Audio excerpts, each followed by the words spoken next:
Assalamu alaikum, dear students. This is me, Muhammad Khan from Legend Institute of Management and Sciences. Today, I am going to deliver lecture number 4.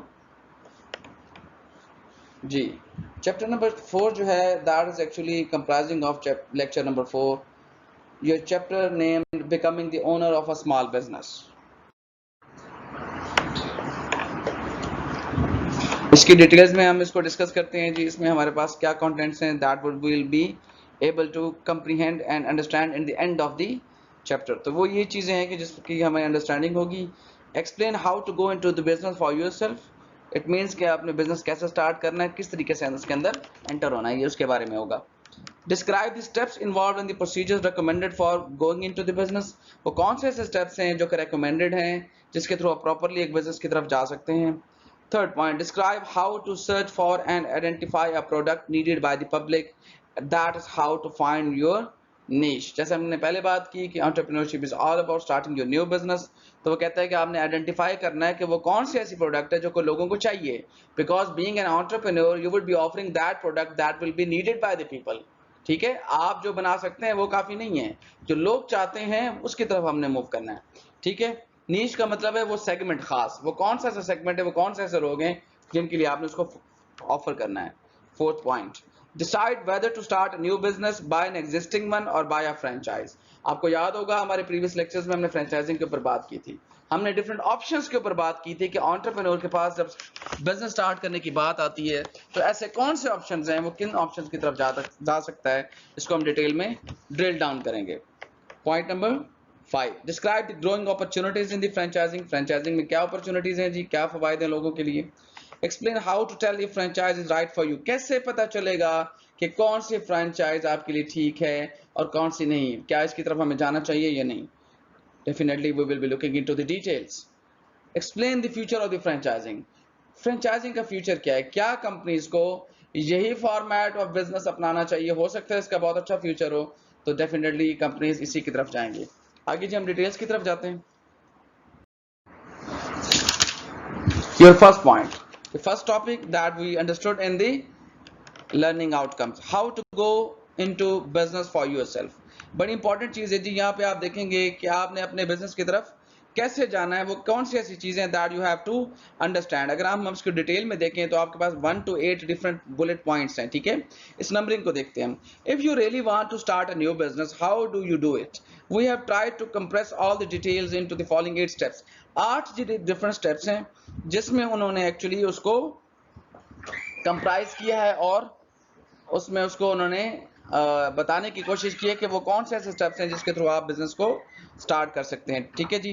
First one is the search for and identify a needed product. ठीक है जी, इसका मतलब ये है कि पहले आपको क्या करना है, आपको वो प्रोडक्ट देखनी है जी. डियर स्टूडेंट्स, हमने पहले भी बात की इसके ऊपर, that is needed and preferred by the people. वो लोग वो प्रोडक्ट देखें जिसकी जरूरत है, अशद जरूरत है, और वो लोगों के पास नहीं है. अगर आप ऐसा करेंगे तो इससे सबसे बड़ा फायदा ये है कि आप जल्दी और अच्छा बिजनेस कर सकेंगे. जबकि अगर आप ये काम नहीं करेंगे तो डेफिनेटली आप अच्छा बिजनेस नहीं कर सकते, बिकॉज आप जैसे लोग तो ऑलरेडी मार्केट में मौजूद हैं.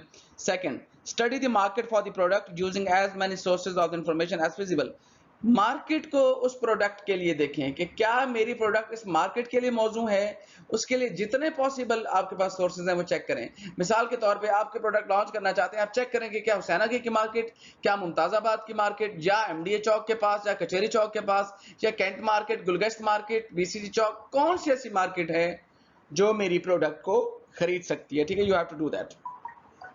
Decide whether to start a new business by an existing one or by a franchise. हमने पहले इसके ऊपर बात की. Make a operational plan. Operational plan including setting policies, budgets. देखें जी डियर स्टूडेंट्स, बड़ी जरूरी चीज है यहाँ पर अंडरस्टैंड करने के लिए. ऑपरेशनल प्लान याद रखिएगा, वो प्लान होता है जिसमें आप ऑपरेशंस की बात करते हैं, रियल टाइम किसी काम को करने का या एग्जीक्यूट करने का या अंजाम दही का नाम ऑपरेशंस होता है. ठीक है, तो ऑपरेशनल प्लान में आप क्या करेंगे, पॉलिसी सेट करेंगे, बजट बनाएंगे कि कितने काम के लिए किस किस प्रोसीजर के लिए कितने कितने पैसे रखने हैं, स्टैंडर्ड सेट करेंगे, प्रोसीजर्स और मेथड बनाएंगे. And planning the many aspects of producing and marketing the product. Producing and market, इस प्रोडक्ट को मार्केट करने के डिफरेंट एस्पेक्ट्स के ऊपर आप काम करेंगे जी. अगर प्रोडक्ट बन भी गई तो हम उसको मार्केट कैसे करेंगे अपनी खास मार्केटिंग स्ट्रेटेजी के साथ। 6 point is make financial plan, बड़ी इंपॉर्टेंट चीज है जी। अगेन आप बजट के ऊपर बात करेंगे, कितने अखराजात लागत आएगी इसके ऊपर बात करेंगे, including estimating income and expenses, income और एक्सपेंस को आप जी उसको एस्टिमेट करेंगे, estimating an initial investment and locating sources of funds, बड़ी इंपॉर्टेंट चीज हमने पहले भी देखा इसमें आपकी ईद से पहले जो लेक्चर थे उसमें हमने सोर्सेज ऑफ फंड की बात की कि आपके पास अगर इतना सरमाया नहीं है तो definitely you will be looking for acquiring some sources. तो वो आप कहां से लेंगे, वो कौन कौन सी ऐसी ऑप्शंस हैं, क्या आप अपने दोस्त से उधार लेंगे, क्या अपने बैंक से उधार लेंगे, या आपके पास अपने पैसे मौजूद हैं। Then comes your develop these plans into detail business plan, तब आप एक स्टूडेंट बिजनेस प्लान को डेवलप करेंगे। उस बिजनेस प्लान के अंदर आपने एक्चुअली क्या करना है, उस प्लान के अंदर आपने ये तमाम चीजें जो हैं आपके starting from your policies till operations plan till financial budgeting include करना है। And the final one is the implementation of the plan. Definitely now there is a time to implement that plan that you have developed right now. Clear है जी? Detail में देखते हैं। finding your niche by identifying a needed product.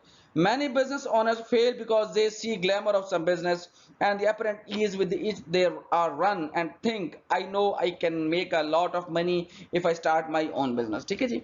तो day students वो यहाँ पे ये बताना चाह रहा है कि बहुत सारे लोग इसलिए नाकाम हो जाते हैं कि कोई ये देखते हैं कि यार ये बिजनेस बड़ा कामयाब है, क्यों? क्योंकि वो देखते हैं कि और भी मार्केट में लोग कर रहे हैं और माशाल्लाह अच्छा कर रहे हैं, तो आप कहते हैं यार ये बड़ा कामयाब बिजनेस है, मुझे भी ये करना चाहिए, मैं भी लाखों में खेलूंगा। लेकिन नहीं, जरूरी नहीं है। क्यों? क्योंकि उसने एक मार्केट कैप्चर की है, उसके पास लोग हैं। लोग आपकी चीज क्यों खरीदेंगे जब तक वो डिफरेंट नहीं होगी, जब तक वो अच्छी नहीं होगी। सो ये कहते हैं ना कि आपका बिजनेस अच्छा चल रहा है तो मेरा भी चलेगा, एक गलत परसेप्शन है। ठीक है। सो while a few do succeed without adequate preparation, the majority fail. Although the proper planning does not ensure success, it does improve the chances of succeeding. तो कहते हैं प्लानिंग करनी चाहिए, लेकिन प्लानिंग में वो कहता है कि ये जरूरी नहीं है कि प्लानिंग आपको लाजमी सक्सेसफुल बनाए। स्टिल बहुत सारे ऐसे फैक्टर्स हैं जो कि आपके कामयाबी में हाइल होते हैं।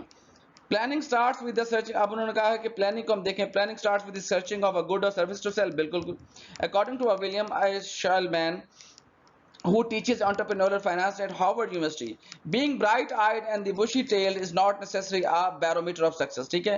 वो कहता है कि आप क्या है कि अगर आप bright-eyed हैं, मतलब ये है कि रोशन ख्याल हैं, सोचते हैं, ठीक है, and bushy-tailed means आपके पास इतने रिसोर्सेज हैं, तो इसका मतलब ये नहीं कि आप कामयाब हो जाएंगे। If the people succeed it because they really understand an industry and perceive some need of service that no one else has seen. So first find your product. ठीक है। तो सबसे बड़ा जो म्यार है ना डियर स्टूडेंट्स, वो ये है सक्सेस का कि आप अंडरस्टैंड करेंगे क्या लोग इसको चाहते हैं, दूसरा इसकी नीड एग्जिस्ट करती है मार्केट के अंदर या नहीं करती। ठीक है जी। मूव करते हैं नेक्स्ट स्लाइड की तरफ। ये हमारे पास डिफरेंट रियल टाइम एग्जांपल्स हैं, you can go through it, it will help you to understand that topic. हम नेक्स्ट टॉपिक की तरफ जाएंगे, how to decide on a product. अभी हमने कहा कि वो प्रोडक्ट लेकर आए जो कि मार्केट को चाहिए। अभी हम ये बात करने वाले हैं हमें कैसे पता चलेगा कि कौन सी चाहिए। How to decide a product, how can the right product be found.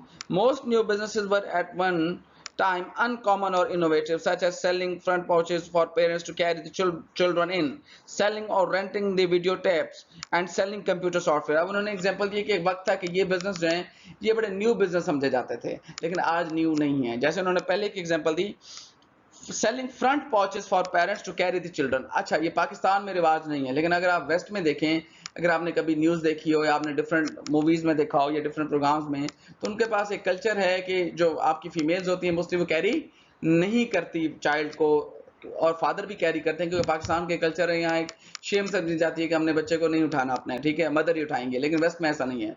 तो उन्होंने कंपनी ने कैरी पाउचेस बना दिए हैं, जैसे एक आपका बैग होता है ना, कैरिंग बैग्स में आप बुक्स रखते हैं, you actually take it on your back, आप अपने इसको कमर के ऊपर बांधते हैं। इसी तरह ये पाउचेस आपके फ्रंट पर होते हैं, आपकी एब्डोमेन के ऊपर, आपकी चेस्ट के ऊपर, और इसके अंदर जो है ना वो बेबी को लटका देते हैं और वो मूव करते रहते हैं। ठीक है। So that is a kind of safety that the person avails by carrying the children or their kids or their little babies in that pouches। ठीक है। सो वो कहते हैं कि एक वक्त था कि एक न्यू चीज थी, लेकिन आज ये न्यू नहीं रही।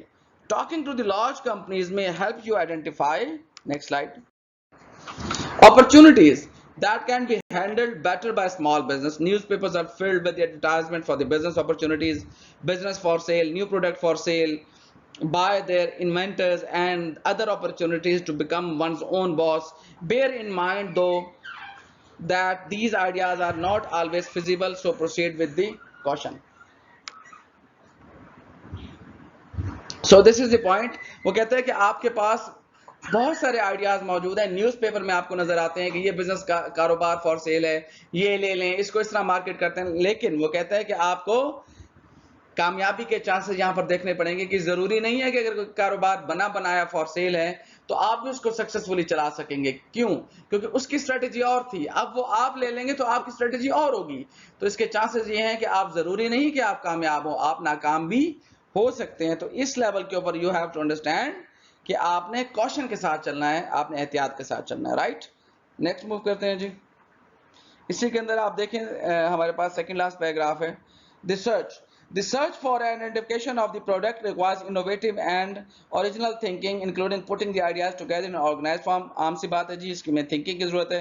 For example, if the chosen product is now being provided by the competitors, what change is necessary for you to compete successfully or avoid competition? Very important. वो कहता है अगर आप ऐसी चीज इंट्रोड्यूस कराने वाले हैं जो ऑलरेडी आपका कंपेटिटर मार्केट में लेकर बैठा है, तो यहाँ पर वो कौन सी फिजिबिलिटी ऑप्शंस हैं, वो कौन सी ऐसी चांसेस हैं कि प्रोडक्ट भी आप सेम बेचें मगर छोटी मोटी तब्दीली लेकर आ जाएं। अगर आप कोई चेंजिंग या इनोवेशन लेकर आते हैं तो डेफिनेटली वो चांसेस मौजूद हैं कि आपकी प्रोडक्ट अच्छी सेल हो जाएगी और कंपेटिटर से आप अच्छा रिस्पांस हासिल कर सकेंगे। Moving towards the next slide.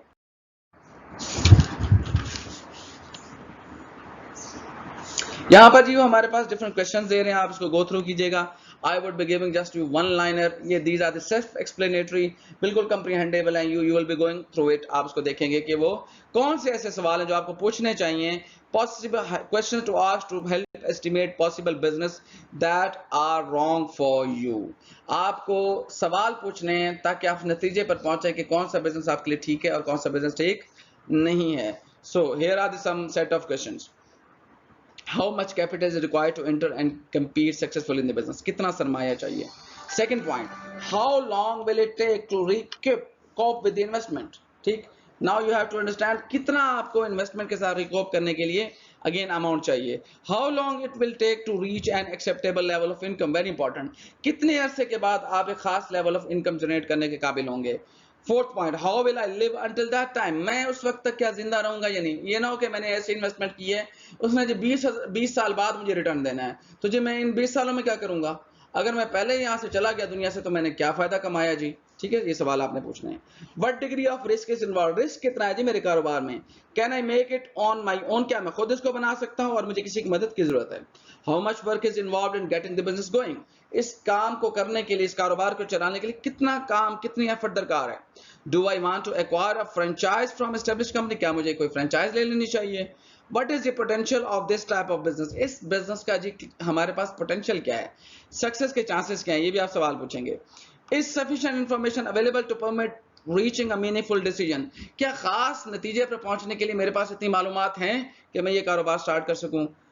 Last one, is it something I would enjoy? Very important dear students, याद रखिएगा कि कारोबार का मकसद तो पैसा कमाना है डेफिनेटली, लेकिन जिस चीज में आप इंजॉय ना करें, जो आपको फायदा तो दे रहा है लेकिन मेंटल सेटिस्फेक्शन नहीं दे रहा, आप कंफर्टेबल नहीं, आप परेशान हैं, तो आपको ये सवाल पूछना चाहिए कि क्या मुझे इस काम को करना चाहिए?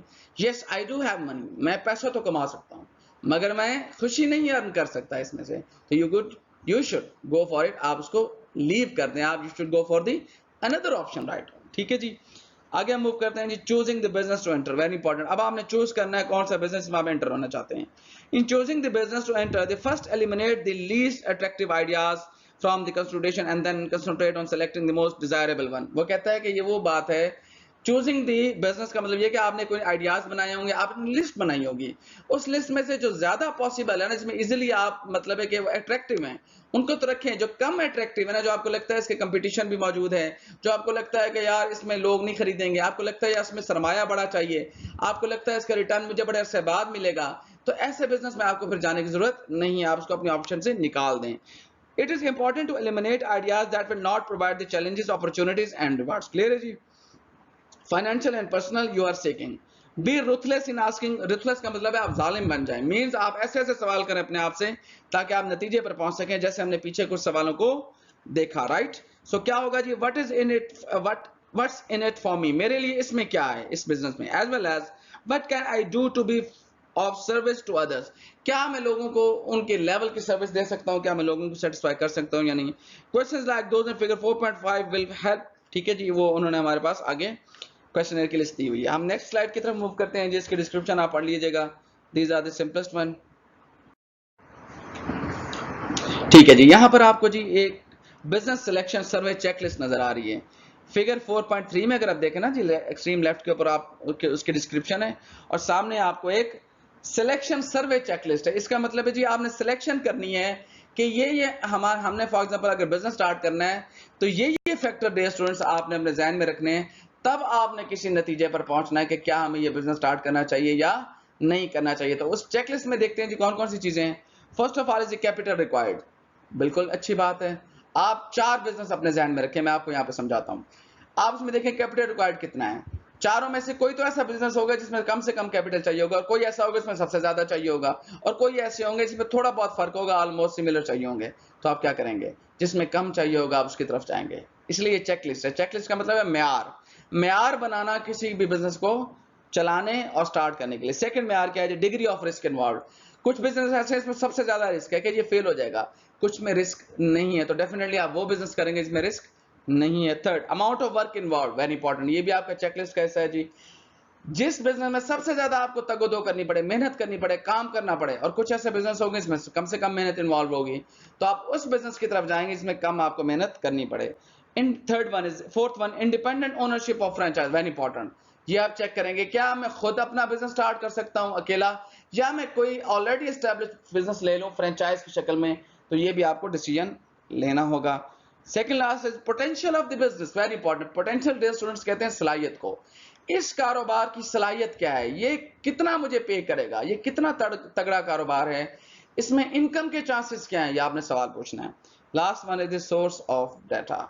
अगर मैं कारोबार स्टार्ट करना चाहता हूं तो डेफिनेटली मुझे पता होना चाहिए कि मेरे कस्टमर कौन है, जैसे हमने पहले बात की, क्या इस प्रोडक्ट की जरूरत भी है या नहीं, हमने पहले बात की। मैं किस मार्केट में इसको दूं, हमने पहले बात की। अब मुझे बताएं कि ये सारी चीजें आप कहां से लेंगे, जब तक आपके पास कोई ना कोई रिसर्च होगी, कोई डाटा होगा, तभी आप इस नतीजे पर पहुंचेंगे। तो ये भी आपके पास फैक्टर बड़ा इंपॉर्टेंट है कि किसी बिजनेस को स्टार्ट करने के लिए मेरे पास मालूमात का जखीरा क्या है।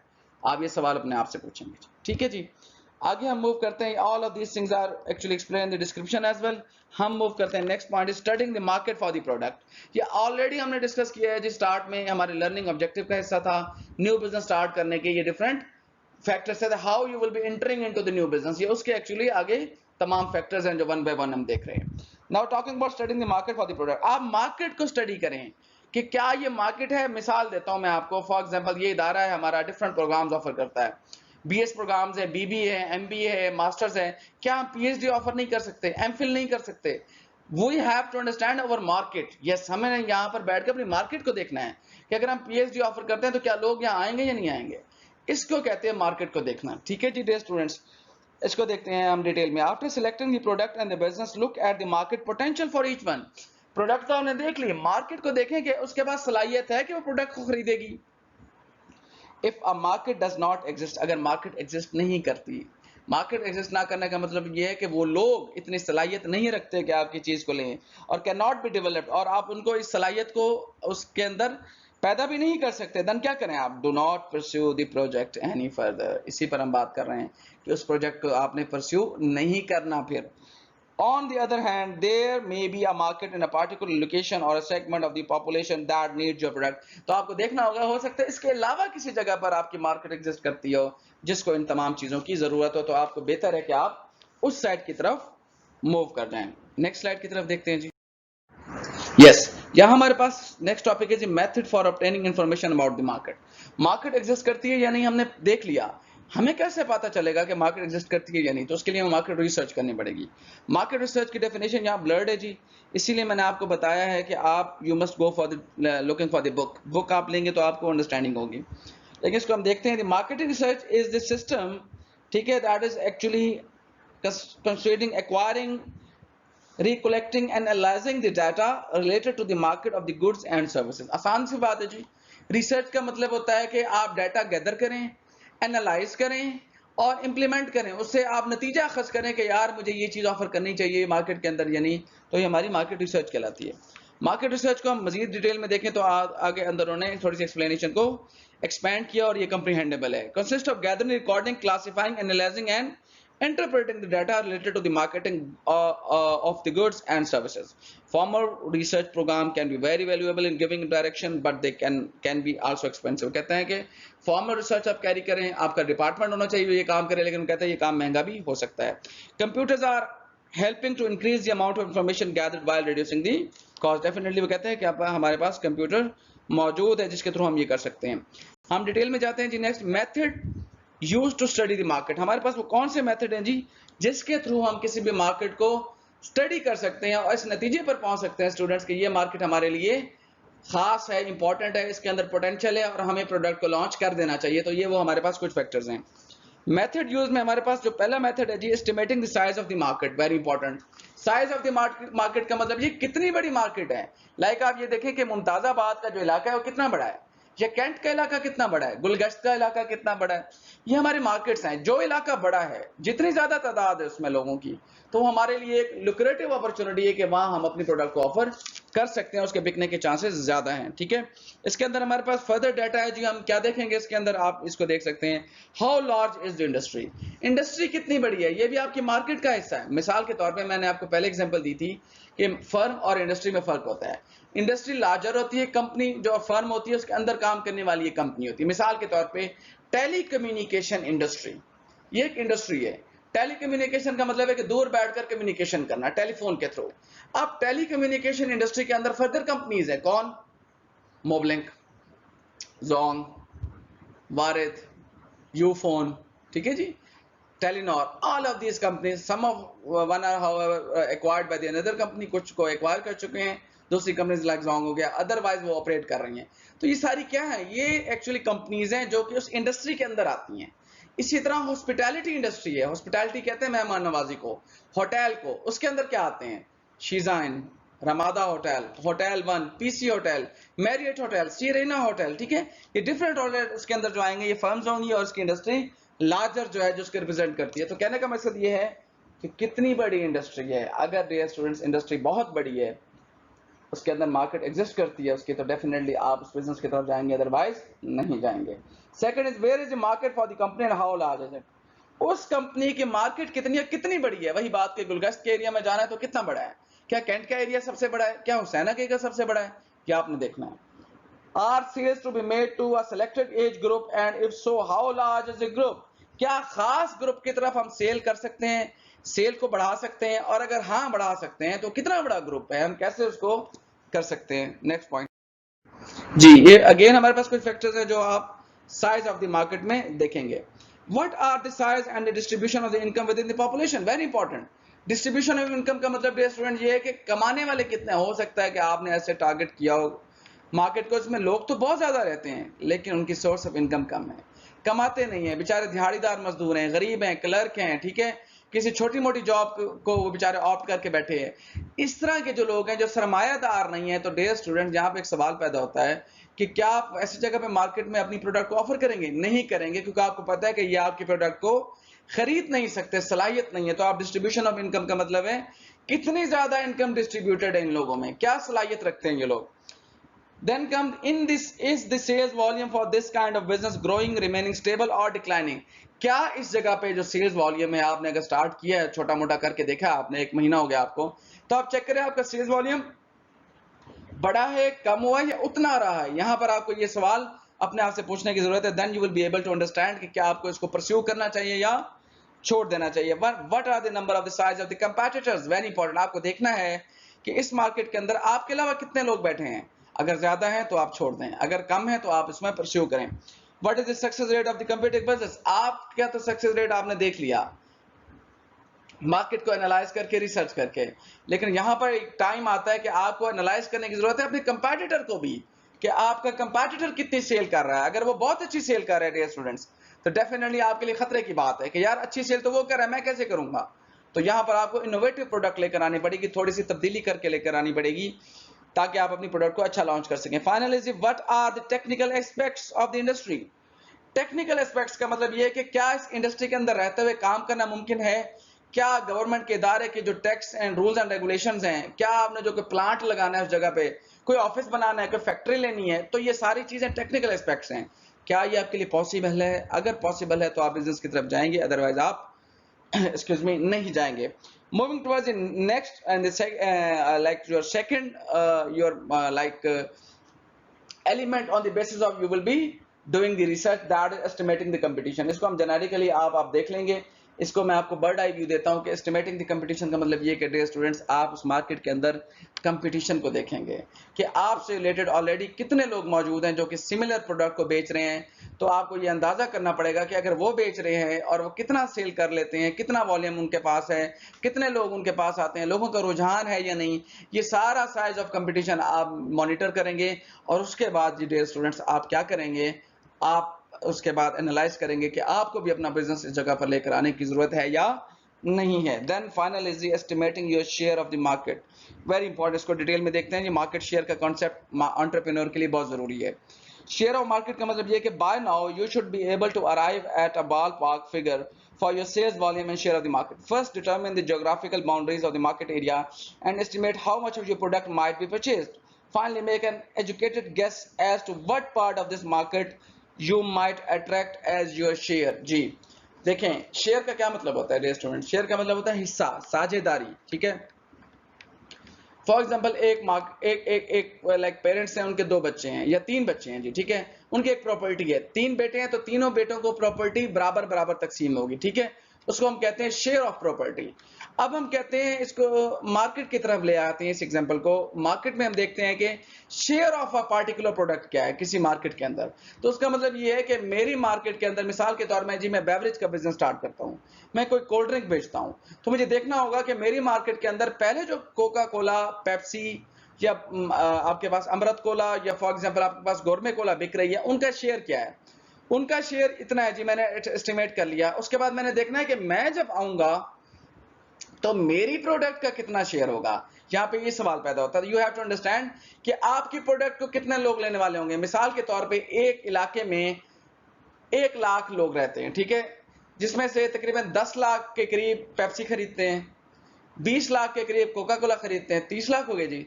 और 30 लाख के करीब जी क्या खरीदते हैं, गोरमे कोला खरीदते हैं, 60 लाख हो गए. 10 लाख वो मार्केट है जो पीती ही नहीं है कोल्ड ड्रिंक्स. ठीक है. 70 हो गए जी. बाकी बचे 30. आपने 30 में से चेक करना है कि जो बाकी 30 है डेफिनेटली वो आपकी प्रोडक्ट को परचेज करेगा. इस तरह आपका मार्केट शेयर निकल आया कि 1 लाख में से आपका जो मार्केट शेयर है स्टूडेंट, दैट इज ऑफ 30%. कि भाई 30% लोग, ये लाख में से 30 लाख लोग, ये लाख में से 20 लाख, जो भी आपके पास रिजल्ट आएगा वो आपके पास एक्चुअली आपका मार्केट शेयर कहलाएगा आपके पास. और आपको अंदाजा हो जाएगा कि हमारे पास इतने लोग करते हैं. ठीक है जी. नेक्स्ट की तरफ मूव करते हैं. That's related to your franchising. इसका बर्ड आई व्यू लेते हैं और फिर डिटेल में हम नेक्स्ट अपकमिंग क्लासेस में इसका जो है ना इसकी एग्जीक्यूशन करेंगे. Deciding whether to start a new business, by an existing one or by a franchise. Next topic.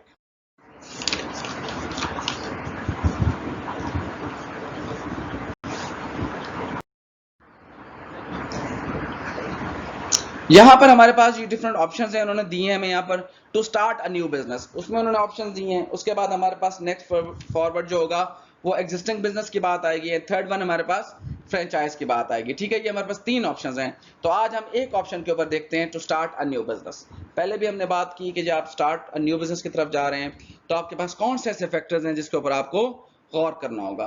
तो हम देखते हैं जी. Many successful small business owners start a new business because they want others to recognize that the success is all theirs. तो कहते हैं बहुत सारे लोग इसलिए कारोबार खुद अपनी तरफ से नया स्टार्ट करते हैं ताकि लोगों को पता चले कि इसको कामयाब कराने वाले हम हैं क्योंकि हमने इसको चलाया है. Often the idea selected is new and the business is for sale at the time do not fit the desired mold. Also, the size of the company, fresh inventory, new personnel and new location can be chosen to fit the new venture. वो कहता है new stock खरीदा जाता है, नए लोग रखे जाते हैं, नई जगह का इंतखाब किया जाता है ताकि इस कारोबार को चलाया जा सके. ये हमारे पास स्टार्ट अ न्यू बिजनेस की बात है.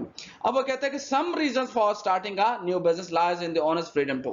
वो कहता है कि क्या वजूहात हैं जिसकी वजह से हम न्यू बिजनेस की तरफ एक मालिक जाता है. तो उन्होंने वजूहात को यहाँ पर एक्सप्लेन किया हुआ है. Define the nature of the business. ठीक है.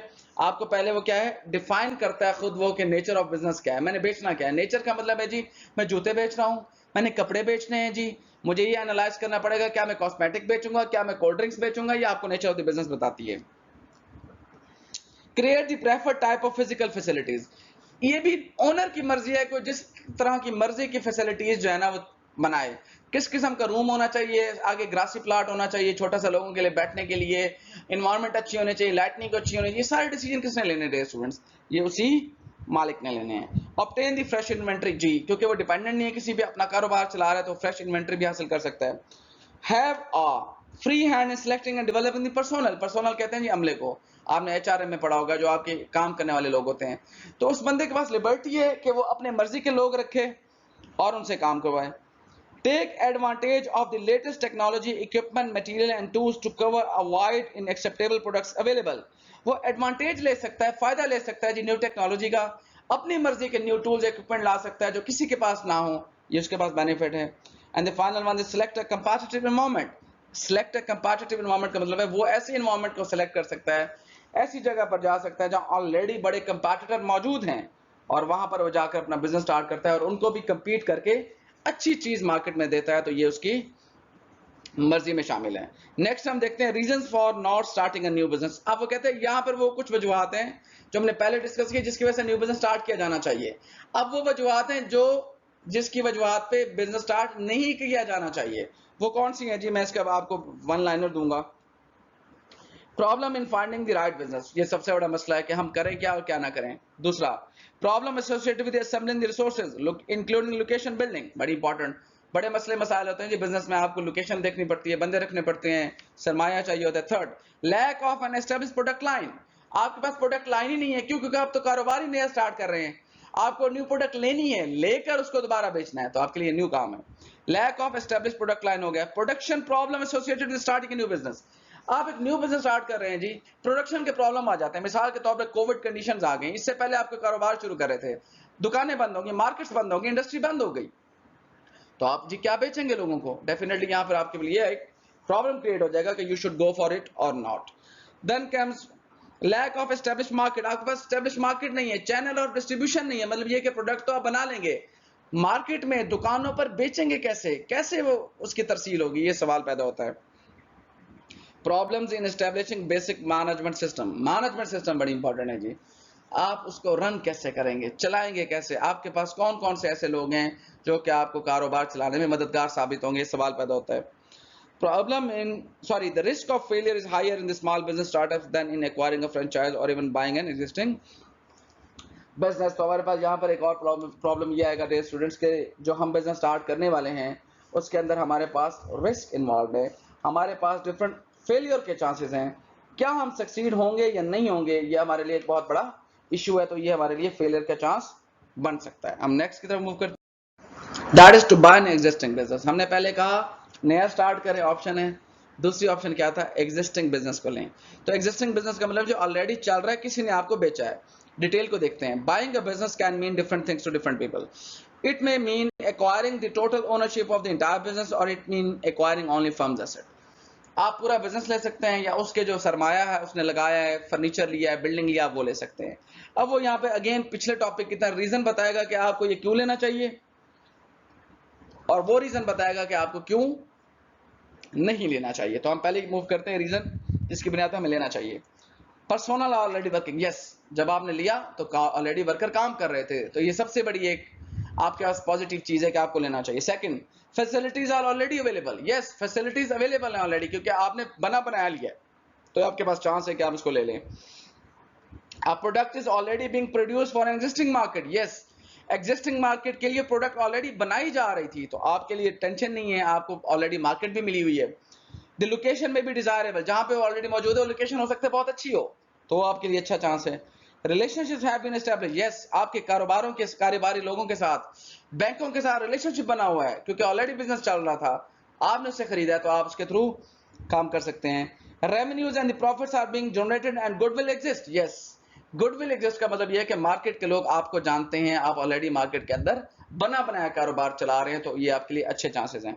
अब वो कहता है वो कौन सी वजूहात हैं जिनकी बुनियाद पर आपको ये बिजनेस स्टार्ट नहीं करना चाहिए। So there are some of the reason that we will be looking into. The physical facilities may be old or obsolete, obsolete का मतलब है वो टेक्नोलॉजी जो खत्म हो चुकी है, आज एग्जिस्ट नहीं करती।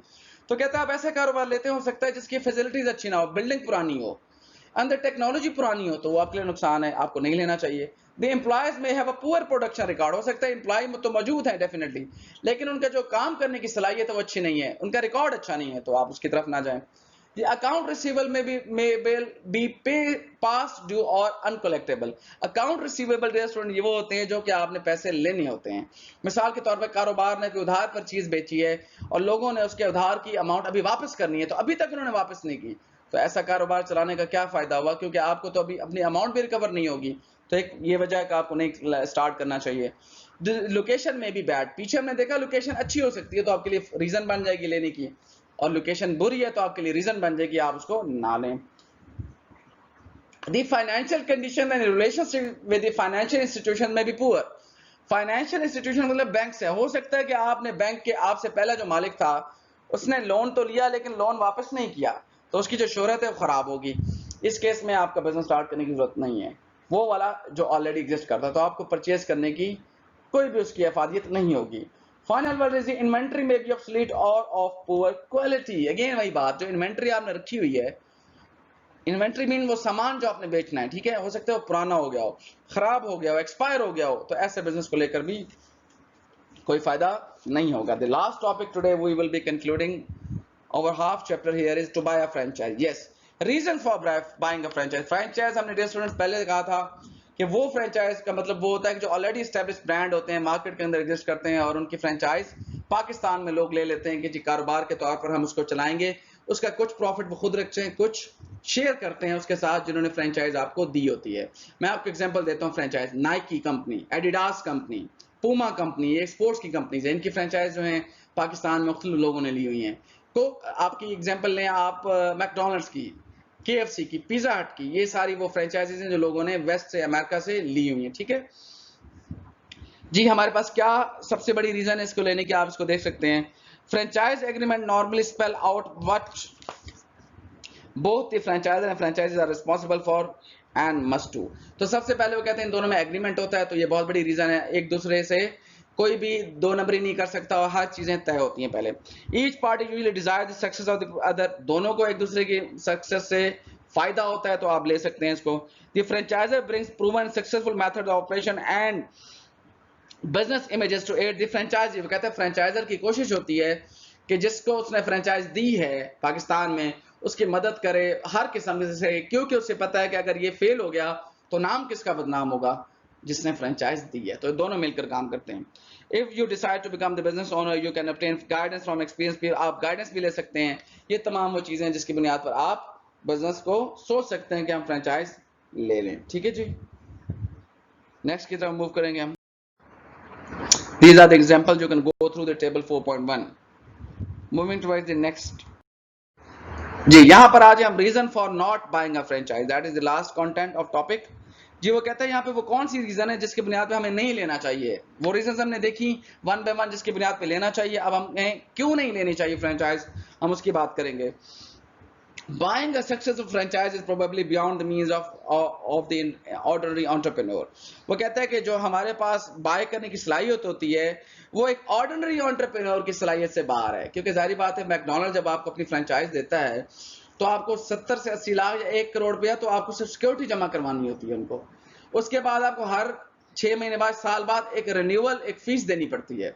तो ये तमाम काम कहते हैं छोटा एंटरप्रेन्योर नहीं कर सकता जिसकी इतनी सलाहियत नहीं है। तो इस केस में आपको चाहिए कि आप इस तरफ ना जाएं। Then comes your expenses include the initial investment and the fees as well as royalty payments. ये जितने फीस हैं, रॉयल्टी पेमेंट्स हैं, ये आपके जो मैंने आपको बताया 80 लाख से 1 करोड़ जिसको हम सिक्योरिटी फीस कहते हैं, ये रॉयल्टी पेमेंट्स ये बहुत ज्यादा होती हैं, इसलिए आपको वो नहीं लेने चाहिए। Also new franchises face for greater financial risk than well established one. वो कहता है कि जो न्यू फ्रेंचाइज होती है ना मार्केट के अंदर, जो अभी बेचारे खुद भी अपने पांव पर खड़े नहीं हुए और उन्होंने आगे किसी को दे दीजिए आप चलाएं, तो इनमें तो कहते हैं इन्वेस्टमेंट करने के बड़े रिस्की चांसेस होते हैं बिकॉज ये कामयाब नहीं होंगे। Again and even the best franchise is not a guarantee of success. The cost may be overweigh the benefit from its purchase. It may not fit the owner desire or the direction, or it may not give the franchisee enough independence. Finally, the overpriced, poor run, uninterested and white elephant franchises are potentially disastrous as a for example interest rates. इसको मैं bird eye view अगर दूं तो वो इस line में ये कहना चाहता है स्टूडेंट्स कि कुछ फ्रेंचाइज होती है व्हाइट एलिफेंट होती है, सफेद हाथी, मींस उसको अपेरेंटली तो अच्छी लग रही होती है कि हम इसको ले लें, लेकिन उसकी मार्केट एग्जिस्ट नहीं करती। मैं एग्जांपल देता हूं, इस वक्त नाइकी का अगर जो शूज है फॉर एग्जांपल अच्छा शूज वो 8,000 से लेकर 45,000 तक जाता है। अब मुझे बताएं, आप नाइकी की फ्रेंचाइज ले लेते हैं, आप उसको खोल देते हैं बीसी चौक पर, मुमताजाबाद चौक पर, आपको लगता है कि लोग 22,000 रुपए का, 10,000 का, 12,000 या 14,000 का जॉगर आकर आपसे लेंगे? कभी भी देयर स्टूडेंट्स वो आपसे नहीं लेंगे। सो इस मीन्स के कुछ फ्रेंचाइजीज का फायदा नहीं होता। फिर उन्होंने कहा कि पुअर रन, आप रन नहीं कर पा रहे, मैनेजमेंट अच्छी नहीं है, प्रॉपर यूनिफॉर्म नहीं है, एसी नहीं लगा हुआ, आप टाइम पर खोलते नहीं है, टाइम पर बंद नहीं करते, कॉस्ट ज्यादा है। ये तमाम वो असरात हैं, वो तमाम ये जो आपके अवामिल हैं, ये आपको बताते हैं कि आपको स्टार्ट करना चाहिए न्यू बिजनेस, सॉरी फ्रेंचाइज की शक्ल में, या नहीं करना चाहिए। So I would be actually going to rest my explanation over there. मैं इसको यहाँ पे कंक्लूड करूंगा dear students, that is enough for today. आपने इसको गो थ्रू करना है। आई एम एक्सपेक्टिंग कि जब आप लोग यहाँ आए थे तो आपने बुक खरीद ली होगी, ठीक है, तो आप इसको गो थ्रू करें। Most of the contents are observable over there, आप इसको फोकस करें और मेरी डिस्क्रिप्शन को गौर से सुने। So entrepreneurship is not a rocket science, ये कोई भी मुश्किल चीज नहीं है, ये आम रोजमर्रा की बातें हैं कि कारोबार कैसे किया जाता है, करना चाहिए या नहीं करना चाहिए, तमाम चीजें जो हैं आपको अंडरस्टैंड करनी चाहिए, और उसके बाद you will be able to understand, you will be able to actually get के हमें किस बिजनेस में फायदा किस में फायदा नहीं है। So thank you very much dear students, until next time, Allah Hafiz, Assalamu Alaikum।